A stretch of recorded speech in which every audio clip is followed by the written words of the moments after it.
परंतु गेल्या काही दिवसापूर्वी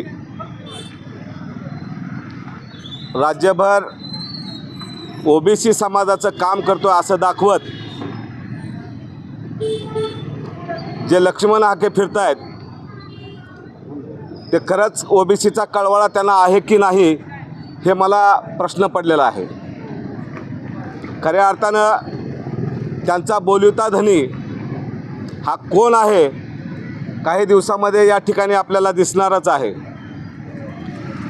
त्यांचं असं मत आहे की राज्याच्या ओबीसी समाजामधले काही जाती ह्या जातीमध्ये घालायच्या, काही जाती त्या जातीमध्ये घालायच्या, असं जे फुटकळ नियोजन हाकेसाहेब करतायत ते केवळ जातीय तणाव निर्माण करण्याच्यासाठी हाकेंचे प्रयत्न असावेत असं मला वाटतंय।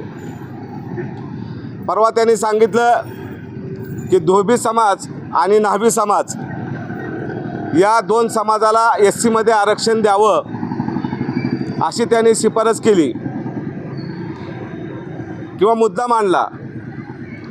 हाके म्हणजे काय, ह्या राज्याचे घटनेचे तज्ज्ञ स्वतःला समजतात का?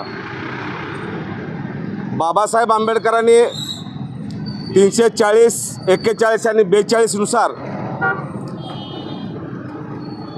ओबीसी असेल, ST असेल आणि SC असेल या प्रवर्गाला या ठिकाणी आरक्षण डॉक्टर बाबासाहेब आंबेडकरांच्या संविधानामुळे मिळालेलं आहे। मग हे हाके होतात कोण? ओबीसीतल्या काही जाती SC मध्ये घालण्याचा कसला डाव यांचा? हा कुटील डाव आहे असं आमचं मत आहे। माझी त्यांना विनंती असेल, जे ओबीसीत आहेत त्या ओबीसीतच त्यांच्या जाती राहू द्याव्या, आम्ही त्यांचं स्वागत करू। परंतु SC मध्ये आणि ST मध्ये कोण शिरकाव करत असेल तर ते आम्ही कदापिही सहन करणार नाही।